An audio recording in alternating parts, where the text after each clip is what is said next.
Bonjour, donc bonjour à tous.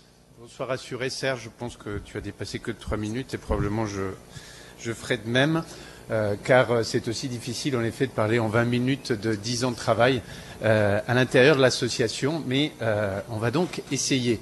C'est un exposé à la fois heureux, parce qu'il n'y a rien de mieux que de vous parler du travail qu'on fait au quotidien, mais justement difficile de vouloir résumer tout ça en quelques slides, en quelques minutes. Je vais vous parler tout d'abord du contexte de la création de Soltis, parce que je pense que c'est important. Vous le savez tous, en 2003, le président de la France disait à l'époque « Les malades sont au sud, alors que les médicaments sont au nord ». La situation était criante. Et c'est vrai que, comme tu l'as montré, Serge, avant 2000, il y avait eu quelques initiatives. Moi, je pense que la plus forte, c'était quand même celle de MSF, qui avait déclaré dans les années 90 que le VIH était une urgence, car les malades mouraient et que eux, en tant qu'urgentistes, devaient venir intervenir. Nous, en 2003, on était devant une situation un petit peu différente, parce que, comme vous le voyez ici, des gros financements de la lutte contre le VIH étaient en train d'arriver. La Fondation Gates, on en a beaucoup parlé hier, le Fonds mondial. La Banque mondiale, on n'en parle peut-être pas assez parce que par la suite, elle s'est un petit peu retirée, mais c'est quand même elle qui a financé ces initiatives nationales d'accès aux antirétroviraux dans beaucoup de pays que tu as cités tout à l'heure. Et bien entendu, le PEPFAR, majoritairement évidemment dans les pays d'Afrique australe ou Afrique de l'Est. Donc on n'était pas dans une situation où il fallait venir et acheter des médicaments, ramener de l'argent pour acheter des réactifs. On était dans une situation plutôt où les programmes nationaux venaient de recevoir des lourds financements et ils avaient par contre le besoin d'une expertise, d'un appui, d'un accompagnement. La deuxième chose qu'il faut remarquer dans ce contexte, c'est que l'aide internationale, de façon générale, était aussi en train d'évoluer. On n'était plus dans un contexte un peu de l'ancienne coopération France-Afrique, avec les pauvres d'un côté, les riches de l'autre, les gentils blancs qui venaient aider les pauvres africains qui mouraient de faim. On était quand même dans une situation qui avait énormément évolué. La déclaration de Paris de l'OCDE illustre assez bien, dans laquelle on demandait aux gens de s'aligner sur des stratégies nationales. On demandait aux bailleurs de fonds, aux organisations internationales, d'essayer d'harmoniser leurs pratiques. On était en train d'introduire aussi toute la question des indicateurs de résultats. Ne plus dire combien de formations vous avez fait, mais à quoi ça a servi les formations que vous avez mises en place. Et enfin, il y avait cette idée donc de redevabilité mutuelle, ou accountability comme on dit en anglais, dans lequel il ne fallait pas seulement dire que les pays du Sud n'avaient pas des capacités d'absorption, il fallait dire aussi peut-être que les bailleurs et les coopérations internationales n'étaient pas en train de mettre en place des bons programmes et qu'elles devaient les revoir. Donc la création de Soltis se produit dans ce contexte à la fois du VIH, à la fois de l'aide internationale, et je pense qu'elle obéit à une vraie demande. Car la création de Soltis en 2003, c'est vraiment l'idée que des médecins en France, spécialisés sur le VIH, vont venir sur le terrain répondre à une demande. Je vois ici, par exemple, il y a mon collègue Mohamed Sissé, il était venu à la Pitié, on en avait discuté, il m'avait dit, tiens, je voudrais bien que tu viennes en Guinée, qu'on discute certaines régions aujourd'hui qui n'ont pas d'accès, qu'on renforce le système de santé publique, car c'est seulement dans des structures privées que le VIH est en train de se développer. Cette idée de demande de la partie du Sud était vraiment importante pour nous. Et deuxièmement, on a eu la chance en 2003 aussi de pouvoir compter sur une fondation, la Fondation Bettencourt, qui a adhéré à ce projet et qui a financé de façon très importante la création de Soltis. Alors, quelques mots très rapides sur l'association avant de vous dire un petit peu des résultats plus concrets. L'objectif a été pour nous très clair dès le début, de se dire le VIH, si on s'adresse à lui tout seul, on ne va pas y arriver. Et c'est vraiment une question de renforcer des systèmes de santé qui doit être au cœur des actions qu'on va mener. Et pourquoi faire? Non seulement pour faire en sorte que l'accès à la prise en charge se développe, mais aussi la qualité de cette prise en charge aille de l'avant. Et enfin, la pérennité, c'est sûr qu'on parle tous de pérennité, c'est ce que tout le monde souhaite, et on sait que c'est très difficile de l'atteindre, mais on s'est dit, si on travaille en renforçant les structures locales, les ministères de la Santé, les acteurs publics, on aura plus de chances d'être pérenne dans le temps une fois qu'on sera parti, que si on intervenait tout seul de façon isolée. Grosse réflexion de savoir comment on allait renforcer ces systèmes de santé. Il faut être très humble parce que, évidemment, comme disait hier Jean-Pierre, une ONG ne fait pas le printemps. On ne pouvait pas prétendre à nous tout seuls de renforcer l'ensemble de ces systèmes de santé. C'est plutôt, je dirais, une logique qu'on a adoptée c'est un petit peu aussi là aussi l'OCDE qui avait modélisé cette question de renforcement de capacité en 3 niveaux, en se disant il y a les professionnels de santé, il y a le renforcement de médecins, sages-femmes, infirmiers, c'est important, mais il faut aussi réfléchir à l'endroit, au lieu de travail de ces professionnels de santé, aux services hospitaliers, aux centres de santé dans lesquels les personnes vont travailler. Il faut réfléchir comment renforcer ces centres-là. Mais ça ne sert à rien de renforcer ces 2 niveaux-là si on ne réfléchit pas non plus aux politiques de santé, aux stratégies nationales, aux protocoles. Et donc c'est une intervention vraiment globale sur ces 3 niveaux qu'il faut essayer de mettre en place. De quelle façon? Avec des activités au niveau individuel, c'est ce qu'on fait beaucoup d'entre nous, la formation, mais pas seulement la formation en salle très théorique avec des PowerPoint comme on fait ici, mais aussi de l'accompagnement au quotidien, au niveau des staffs, au niveau des consultations. Et ça, pour nous, c'était très important. Au niveau des structures de santé, il n'y a pas seulement l'idée de construire un laboratoire ou acheter un appareil de charge virale. Il y a l'idée aussi de réfléchir à l'organisation, au circuit de soins, au circuit des patients. Vraiment, ce qu'on appelle aussi dans le jargon un peu la conduite du changement qui se produit dans ces structures-là. C'est très important. Et enfin, on l'a dit, sur les questions de politique de santé, par exemple, réfléchir à l'adaptation de ces protocoles nationaux de traitement avec les nouvelles recommandations OMS, pour donner ainsi un exemple. Qui fait ça? Qui fait ce travail à Soltis? Tout d'abord, les équipes qui sont sur le terrain. C'est une option qui est assez coûteuse, parce que ça a un prix, évidemment, que d'avoir des équipes sur place. Nous avons privilégié l'idée d'être dans peu de pays. On n'a pas cherché à couvrir la carte du continent africain avec un petit drapeau Soltis. On s'est dit, on a des moyens qui sont importants, certes, mais pas infinis, et on va les concentrer dans 4, 5 pays, avec des équipes qui vont être en permanence sur place. Si on veut pouvoir assurer cet accompagnement à la formation théorique, on ne peut pas le faire avec des missions 2-3 fois par an. Il faut que nos équipes elles soient là, avec un chef de mission, un coordinateur médical, et selon le sujet qu'on décide de privilégier, une infirmière, un sage-femme, qui va travailler là-dessus.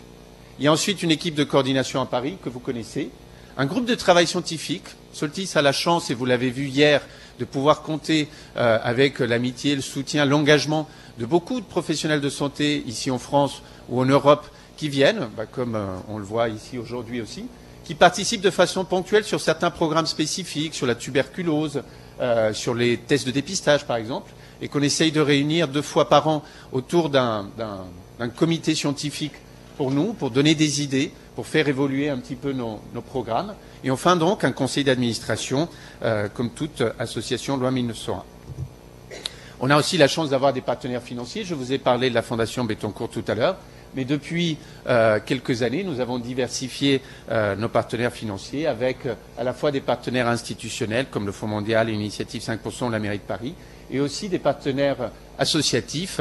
Je salue par exemple, il y a Eric qui est là, SIDAction, qui n'est pas seulement un partenaire financier, et beaucoup plus que ça, mais bien entendu qui a aussi appuyé nos actions. Et pour vous donner une dernière idée, le budget par exemple sur l'année 2013, 3,7 millions donc d'euros qui sont dépensés majoritairement donc sur le terrain. Alors, quand on veut parler sur les résultats, il y a toujours une question qui nous taraude, c'est la question de va-t-on présenter l'évolution des files actives dans les pays dans lesquels on travaille ou pas? Au début, on le faisait. Et aujourd'hui, on ne le fait plus tellement, parce qu'on s'est dit, en réalité, ce n'est pas réellement un résultat direct, je dirais, de notre intervention. Nous n'achetons pas de médicaments, ce n'est pas les médecins de Soltis qui soignent les patients.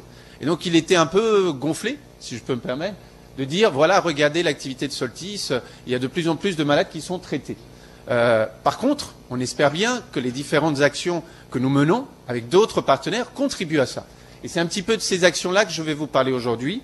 Vous verrez dans l'exposition qui est affichée ici un certain nombre de chiffres. J'ai juste retenu ici, par pays où on intervient aujourd'hui, le Mali, la Niger, la Guinée, la Sierra Leone et Madagascar, le nombre de structures qui sont soutenues et le nombre de professionnels de santé qui ont été formés. Ça, c'est un petit peu les chiffres macro. Mais si on essaye d'aller un petit peu plus dans le détail, on va voir par les différentes thématiques ce que les équipes ont fait sur le terrain. Commençons par le dépistage. C'est dit, évidemment, avant de traiter les gens, il faut pouvoir savoir s'ils sont séropositifs ou pas. Et on se rendait compte que, alors qu'au début, ça allait très vite, parce que les patients étaient hospitalisés, ils étaient dépistés, on les mettait sous traitement de façon très rapide, au bout d'un moment, les courbes de mise sous traitement étaient en train de plafonner. Pourquoi? Les patients, on les dépistait plus, on ne pouvait plus les aborder, et on a pris comme initiative d'aller d'abord vers des groupes dans lesquels on pensait qu'il y aurait beaucoup de VIH. Je cite ici un travail qu'on a publié avec l'équipe de l'Institut Pasteur de Yuan Madec au Niger, sur par exemple les enfants malnutris au Niger, dans lesquels on a trouvé des taux de séroprévalence qui étaient 10 fois supérieurs à ceux qui étaient constatés dans la population générale et qui ont permis de mettre un vrai accent, de changer, disons, la stratégie au niveau national sur le dépistage dans les centres de malnutrition. Ça, c'était par exemple une question très importante. Deuxième question qui est apparue, très terrain, et sur laquelle on travaille aujourd'hui avec Jean-Marie Hureau, par exemple, qui est ici, c'est la question de ces tests de dépistage. Non seulement la qualité, on en a parlé hier matin, mais aussi quelque chose qui est peu documenté, c'est-à-dire la qualité de la réalisation de ces tests. Parfois, les tests sont qualitatifs, mais ils ne sont pas utilisés de façon correcte. Et c'est quand même très choquant d'imaginer encore aujourd'hui que des gens qui ne sont pas séropositifs sont mis sous traitement pour des erreurs de dépistage, et inversement, des gens qui devraient l'être ne le sont pas à cause de ça. Donc là, il y a un nouveau projet qui va démarrer, on l'espère, très rapidement. Une fois qu'on avait dépisté les patients, c'était très bien, mais il fallait que les médicaments soient là. L'argent était là, mais ça ne voulait pas forcément dire que les médicaments étaient là. Et toute l'équipe d'Étienne Guillard, avec Sophie Ouvrard qui est ici, Mousselio en Guinée, ont énormément travaillé, d'abord pour former les équipes pharmaceutiques sur le terrain, pour essayer de mieux coordonner l'action de ces équipes avec les bailleurs internationaux dans le pays et dans des conférences comme le JURTA animé par l'ONU-SIDA. Ils ont énormément travaillé aussi en termes d'outils pour quantifier, pour suivre les stocks, pour essayer d'éviter les ruptures. Et aujourd'hui, par exemple, il y a un outil qui s'appelle le COVART, qui commence vraiment à devenir assez connu en Afrique de l'Ouest. Étienne va aller former l'équipe du Burkina, par exemple, pour pouvoir s'en servir très bientôt. Et cela a eu des effets. Par exemple, pour anticiper, Serge parlait tout à l'heure du DKT, le retrait des DKT dans certains pays, introduire plus rapidement le tenofovir ou l'atazanavir, a eu des effets sur, par exemple, aussi les formes galéniques pédiatriques, extrêmement important. L'équipe a travaillé aussi pour introduire des médicaments plus simples, avec des combinaisons doses fixes, et je pense qu'un des résultats desquels on peut être le plus fier, c'est que des pays, par exemple, comme le Niger ou la Guinée, ces 2 dernières années, n'ont pas eu de rupture en traitement ARV. Il ne faut pas crier victoire parce qu'encore aujourd'hui, sur des réactifs ou sur d'autres produits, il existe des ruptures et tout, évidemment, n'est pas parfait. Ce n'est pas l'objectif de ma présentation ici. Mais il y a quand même des réalisations importantes et c'est bon de le souligner. Une fois que les médicaments étaient là, je vous ai parlé de qualité de cette prise en charge. Je n'ai retenu que quelques éléments parce que là aussi, la liste est longue et Serge l'a bien décrite tout à l'heure. Je pense qu'on a été assez pionnier sur la charge virale. On s'est beaucoup investi au début, alors que ce n'était pas encore dans les recommandations OMS, pour dire dans les pays, il faut que la charge virale soit un examen presque de routine dans les pays dans lesquels vous êtes. Aujourd'hui, on travaille avec ce consortium, Esther, la NRS, SIDAction, FEI, qui s'appelle Opéra, pour essayer de continuer à développer la charge virale. C'est vraiment un point très très important. Mais pas seulement sur la charge virale, aussi sur des infections opportunistes qui restent un peu le parent pauvre de la qualité de la prise en charge aujourd'hui. Les infections opportunistes neurologiques, un travail avait été réalisé puis publié, enfin présenté, disons, à l'ICASA sur la Guinée, qui avait montré quand même des taux de mortalité très très forts dus aux infections neurologiques. Aujourd'hui, un travail est démarré en Sierra Leone pour améliorer le dépistage et le traitement de ces infections, notamment la cryptococcose, et aussi la tuberculose, avec des gros programmes en Guinée, au Niger et dans les autres pays. J'avance rapidement, on pourra y revenir tout à l'heure. La qualité de la prise en charge, certes, mais aussi la qualité des données. Là, l'équipe qu'avait piloté Grégoire, que va continuer aujourd'hui Jacques, a fait aussi des actions fortes, je dirais, au niveau du système de santé. Par exemple, en Guinée, il y a eu une réforme complète des outils de collecte de données, formation au niveau de tout le pays, du personnel qui est en charge de ces données-là. C'était vraiment une action large menée avec le ministère de la Santé, avec le CNLS, avec les différents départements. Au Niger, pareil, la mise en place d'une base de données nationale, des dossiers patients, des logiciels de suivi et des données aujourd'hui qui sont standardisées dans tout le pays. En Sierra Leone, nous travaillons avec eux aujourd'hui pour réformer la méthode de collecte des données sur les sites, mais aussi pour intégrer ces données dans le système d'information sanitaire national. Au Mali, pareil, dans les régions dans lesquelles nous sommes intervenus, nous avons appuyé pour que le logiciel ESOP, qui avait été pris en charge, disons, appuyé par Esther, pris en charge par le Mali, fonctionne dans les régions dans lesquelles nous intervenions. Enfin, dernier axe sur lequel on est intervenu dans ce renforcement-là, c'est, comme je vous le disais tout à l'heure, ce qu'on appelle les organes de coordination, appuyer aussi nos collègues du ministère de la Santé, les programmes nationaux de lutte contre le sida, les CNLS. J'ai parlé tout à l'heure des protocoles nationaux. On a beaucoup parlé de la question de délégation de tâches, je ne reviendrai pas. La décentralisation, vraiment un élément très très fort. On a un gros projet aujourd'hui sur le Niger, sur la Guinée, financé par l'initiative 5%, qui s'appelle Cassis, qui vise vraiment à former les gens au-delà même des capitales de région, mais au niveau des districts, et ça c'est très important. Et là j'avais mis un petit exemple du Niger, par exemple, où Grégoire avait fait il y a 2 ans un petit travail pour montrer quels étaient les taux de couverture dans les régions dans lesquelles on intervenait. On était assez content de voir qu'il n'y avait pas que Niamey, la capitale, qui avait des taux de couverture élevés, mais aussi les régions, par exemple, de Zinder, de Maradi et de Difa, avaient réussi à élever leur taux de couverture à des niveaux assez comparables à ceux de la capitale, ce qui était quand même un élément très important dans le cadre de la décentralisation. Enfin, un autre élément sur lequel on a beaucoup travaillé avec nos collègues des ministères de la Santé, c'est la question du Fonds mondial. Vous le savez tous, il y a des difficultés toujours très fortes pour écrire des requêtes, pour pouvoir les suivre, pour pouvoir échanger avec Genève. Et nos équipes sur le terrain et à Paris interagissent beaucoup sur ces questions-là. Mais il n'y a pas que le renforcement de capacité comme activité de Soltis. Nous avons voulu, avec le temps, développer d'autres choses parce qu'on a senti que là, on coinçait un petit peu. Tout d'abord, on a voulu développer la question de la recherche opérationnelle. On s'est dit comment va-t-on conseiller des pays sur les meilleures stratégies, sur les meilleures formations, si on n'a pas de l'évidence scientifique pour appuyer, disons, les propos qu'on essaye de porter. Et cette recherche opérationnelle qu'on a mise en place sur le terrain, elle visait vraiment à répondre à des questions que se posaient les acteurs confrontés, disons, à la maladie tous les jours. On a travaillé dans un premier temps, par exemple, sur les perdus de vue, très important, sous un angle à la fois épidémiologique, par exemple au Mali, mais aussi avec une approche assez pluridisciplinaire, avec le laboratoire LASDEL au Niger. On a abordé cette question des perdus de vue, aussi dans le cadre de la PTME, on en a parlé hier après-midi. On a travaillé, par exemple, au Niger, sur le diagnostic de la tuberculose. C'était très bien de dire il faut améliorer le diagnostic. Mais avec quels examens? Est-ce que c'est coût-efficace? On a monté une étude là-dessus, avec le ministère de la Santé, avec les acteurs nigériens, pour argumenter et, par exemple, faire en sorte que la radio des poumons devienne gratuite. Et on l'a montré avec des chiffres, pour faire en sorte que la microscopie se fasse à fluorescence, et non pas la microscopie classique, et qu'elle soit prise en charge par le programme. Et c'est avec des données de recherche que nous avons pu faire évoluer ces questions-là. Enfin, on a beaucoup travaillé sur les questions de résistance, à la fois résistance primaire. Un très beau travail a été mené avec l'équipe de Necker, Marie-Laure Chex, Christine Rouziou, par exemple, à Madagascar. Nous avons pu ainsi, avec nos collègues du laboratoire national de référence à Madagascar, montrer qu'il y avait des résistances déjà très fortes à l'AZT. Et les protocoles thérapeutiques aujourd'hui qui ont été adoptés dans le pays ont changé l'AZT par du tenofovir. Ça, c'était des résultats importants, ce qui n'était pas, disons, ce qui aurait été fait sans ce type d'études-là. Et on continue à avancer dans ce sens. Enfin, je dirais, moi, j'ai beaucoup appris. J'étais au début au Niger, entre 2004 et 2006, puis je suis arrivé à Paris à partir de 2006.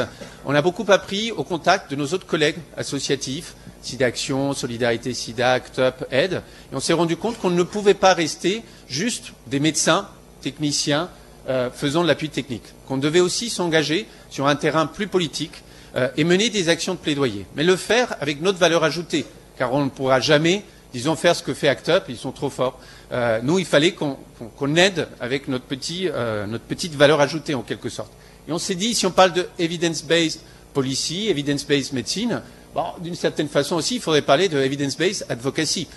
Et il faut aussi qu'on soit capable de faire remonter ce qu'on voit sur le terrain, des problèmes qui se posent, et les poser aujourd'hui au niveau du ministère des Affaires étrangères ici, au niveau de Genève, au niveau de New York. C'est un petit peu la logique. On avait sorti un papier dans un groupe de travail qu'on avait fait avec MSF, avec Alexandra qui est ici, en disant il faut vraiment marier, disons, en quelque sorte, la science à la lutte contre le VIH, à cet engagement-là, et faire avancer, disons, la lutte que nous menons tous. Il est difficile, dans une présentation dans laquelle on parle du passé, évidemment, de ne pas se projeter sur le futur. Je ne reviendrai pas ici sur des questions très importantes qui ont été abordées hier dans le Kurde notamment, et c'était très intéressant qu'on le fasse avec un angle Afrique, les questions de TASP, vaccins évidemment, et aussi l'élimination de la transmission mère-enfant. Les questions d'accès universel ont été abordées hier après-midi et je pense que c'était très important qu'on y revienne, notamment sur les questions de prix. Je voudrais juste dire un petit mot sur cette idée de couverture, car aujourd'hui, on nous dit les couvertures en Afrique, elles se sont énormément améliorées, on parle de 62% ici, très bien, mais ça cache des hétérogénéités très importantes. Ça, c'est les pays d'Afrique francophone, et avec des données qui sont probablement assez optimistes, pour le dire élégamment. On voit qu'aujourd'hui, ces taux de couverture-là sont loin d'être exceptionnels dans les pays dans lesquels on travaille. Et cette hétérogénéité-là de l'Afrique subsaharienne, il faut vraiment l'avoir en tête. Il faut avoir en tête aussi qu'au niveau de la PTME, c'est loin d'être non plus un gros succès. Et on voit les pays qui ont moins de 50% de couverture, Afrique de l'Ouest et Afrique centrale, c'est très fort. Et encore une fois, j'insiste avec des chiffres qui sont souvent très optimistes. Et si on parle des enfants, alors là, la situation est encore plus catastrophique. Les enfants sont vraiment les parents pauvres, et nous aurons du VIH et nous aurons l'occasion d'en parler tout à l'heure. Dans nos pays aussi, je pense que ce qu'on appelle dans le langage les populations clés, les hommes ayant des relations sexuelles avec des hommes, les travailleurs de sexe par exemple, sont aussi une population qu'on a très longtemps laissée de côté.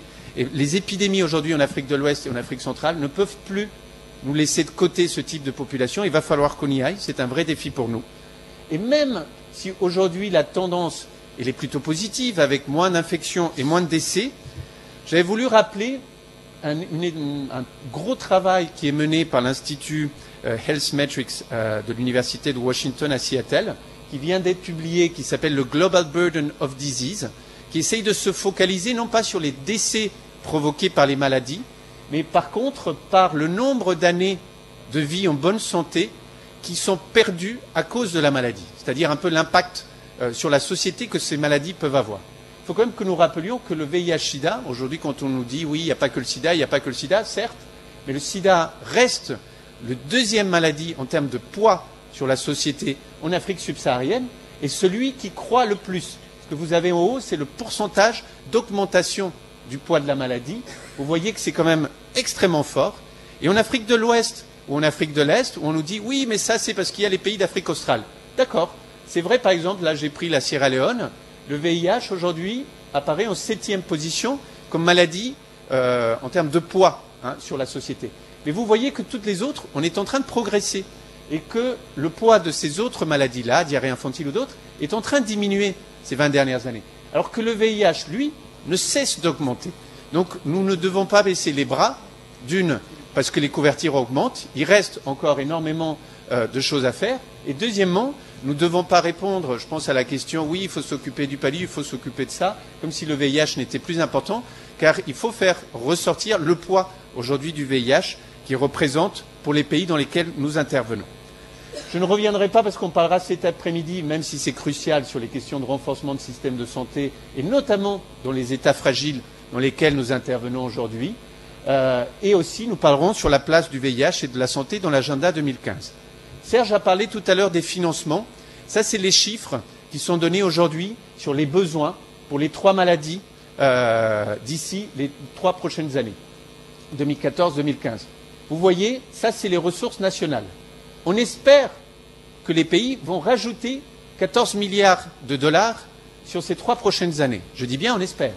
On espère aussi que les ressources bilatérales, internationales, autres, vont rester constantes. Si ça c'était le cas, il nous manquerait 26 milliards pour atteindre le chiffre, disons, qui ferait basculer ces 3 maladies. Le Fonds mondial espère recevoir 15 milliards, et ils sont optimistes.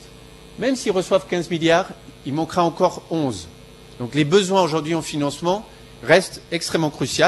Et comme tu l'as rappelé, Serge, c'est rigolo, ça c'est la même diapo que tu as faite, mais à l'envers. Toi, tu montrais l'investissement des pays. Ici, c'est la dépendance aux bailleurs de fonds. On voit les pays d'Afrique de l'Ouest, d'Afrique centrale. Sur le VIH, la dépendance au financement international est absolument majeure, de l'ordre de plus de 90% dans la majorité des pays. Ça, c'est quelque chose qu'il faut vraiment inverser. Je ne voudrais pas rester sur un point obscur, un point noir, parce que je pense qu'il y a des raisons d'espérer quand même, et c'est pour ça qu'on est là. Il y a tout d'abord une société civile africaine qui se mobilise très fortement, des réseaux de personnes vivant avec le VIH qui se multiplient partout, des associations comme, par exemple, Treatment Access Watch au Cameroun, qui se battent contre les problèmes de qualité de prise en charge, contre les ruptures, contre les discriminations des personnes homosexuelles, par exemple. Donc ça, c'est très fort et ça ne cesse d'augmenter. Il y a une expertise africaine qui se développe aussi. Nous, on voit par exemple au Niger, on intervenait avant à Niamey. Aujourd'hui, on peut dire que la majorité des équipes de prise en charge à Niamey et dans l'ensemble des capitales dans lesquelles on travaille n'ont plus besoin, comme viennent de faire de la formation comme avant. Elles veulent qu'on travaille plus avec eux sur des questions de recherche ou d'autres. Et ça, c'est très très important. Le VIH ne cesse de s'intégrer sur le système de santé. C'est une bonne chose. Le VIH aussi a été pionnier dans cette approche pluridisciplinaire. C'est pour ça que c'était important pour nous hier de donner la parole aux chercheurs, par exemple, en sciences sociales. Et c'est important que cet après-midi, les gens qui travaillent sur la science politique, sur les systèmes de santé, soient avec nous. Et enfin, il ne faut pas l'oublier, l'Afrique est un des seuls continents aujourd'hui qui a des taux de croissance économique très importants. Et on sait aussi que ça aura sûrement des effets positifs sur la question de santé. Pour finir, vous dire que ça, c'est des questions qui se posent, des challenges pour la lutte contre le VIH. Mais il y a aussi des challenges qui se posent pour nous, acteurs. Comment une ONG comme Soltis, aujourd'hui, se retrouve dans ce paysage extrêmement multiple, hétérogène, d'acteurs de la lutte contre le VIH. Les coopérations bilatérales, les agences des Nations Unies, différents bailleurs de fonds, le secteur privé avec les fondations privées dont on a parlé hier, les consultants. On en parle très peu des consultants, mais c'est quand même des acteurs aujourd'hui qui sont au cœur des politiques qui se développent dans les pays. Et enfin, toutes nos ONG, avec leurs caractéristiques, les ONG qui font de l'urgence, les ONG communautaires, celles qui essayent de faire du développement avec des approches plus ou moins différentes, les ONG confessionnelles, religieuses, très importantes aussi dans les pays dans lesquels on intervient.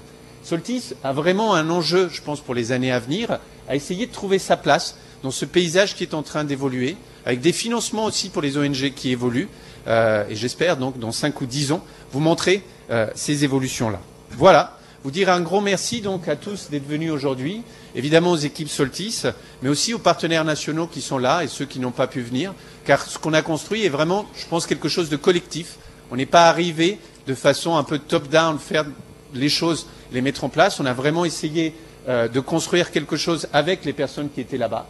Un grand merci à toutes les personnes qui, de façon désintéressée, bénévole, travaillent avec nous dans le cadre du groupe de travail, à la Fondation Bettencourt, bien entendu, et à tous nos partenaires institutionnels et associatifs qui sont là. Voilà, merci beaucoup.